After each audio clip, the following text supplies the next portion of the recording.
bonjour, ça va? Oui, ça va. Ah, on est où ici là? On est à Wangolo-Dougou. Wangolo-Dougou, est-ce que c'est chic? Oui, c'est mal chic. Est-ce que c'est intéressant? C'est très intéressant. Est-ce qu'on mange bien? Oui, on mange, on dort. Est-ce que le climat est intéressant? C'est très intéressant. Est-ce qu'on fait payant? Oui, oui. Bienvenue dans la belle cité de Wangolo-Dougou. Dans cette vidéo, je partage avec vous mon expérience lors de mon passage et l'histoire fascinante de cette ville extraordinaire. Doyen Ouattara Yacouba dit Yakoudjan. Yakoudjan qui est connu un peu partout à Wangolo-Dougou. Voilà, que je suis venu rencontrer. Ce sont les fils dignes de Wangolo-Dougou. Et ce sont eux qui doivent me donner la route, la bénédiction, pour que je puisse visiter cette ville magnifique qui va vous proposer beaucoup de choses à l'avenir. Wangolo a du potentiel et vous allez suivre l'histoire de Wangolo et le potentiel de Wangolo ici.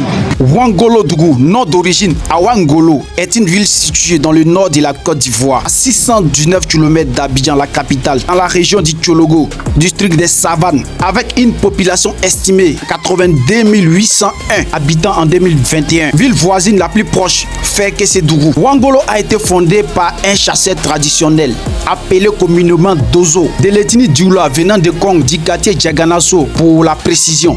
Au temps de l'Empire du Kong, l'étonnement de tout un chacun sur le nom Sénoufo dans un village Dioula. L'histoire nous dit que le fondateur de Wangolo-Dougou est allé chercher de l'eau dans le marigot le plus proche, appelé Djamagako. C'est ainsi qu'il fait la rencontre de Wangolo. Pour une meilleure cohabitation, il décide de fusionner les deux campements à l'emplacement de celui du Dozo, le Dioula. Pour rendre hommage à Ngolo et sa mère Awa, le nom Awa Ngolo est né. Coutumes et traditions locales, la chefferie se transmet de père en fils, gérée par les Dioula. Le chef actuel de Wangolo est M. Thieba Isiaka Ouattara. Le maire actuel de la ville est M. Tungara Moussa. Les principales langues parlées dans la ville sont le Dioula, le Sénoufo et le français. Wangolo constitue un important carrefour sur les routes qui conduisent au Burkina Faso et au Mali, des pays voisins de la Côte d'Ivoire. Culture et patrimoine. À 15 km de Wangolo se trouve le village de Kawara, construit autour de sa mosquée du style soudanais. Le masque le plus célèbre de la ville est le Nassologo, un masque Dioula. Le festival de Nassologo où la première édition a eu lieu l'année dernière dans le mois d'août. Économie. L'économie est basée sur l'agriculture et le transport. Centre commercial actif, notamment avec son marché et un point de passage important pour le commerce transfrontalier.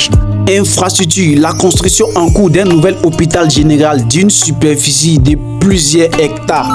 La gendarmerie nationale est l'un des plus grands dispositifs du pays. Le scanner mobile inauguré en 2018, un outil douanier stratégique visant à sécuriser les frontières et à fluidifier le commerce, et l'usine de transformation et de séchage du manga.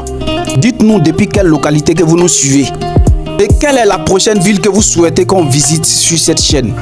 J'espère que vous avez aimé. Abonnez-vous pour soutenir mon travail en ensemble.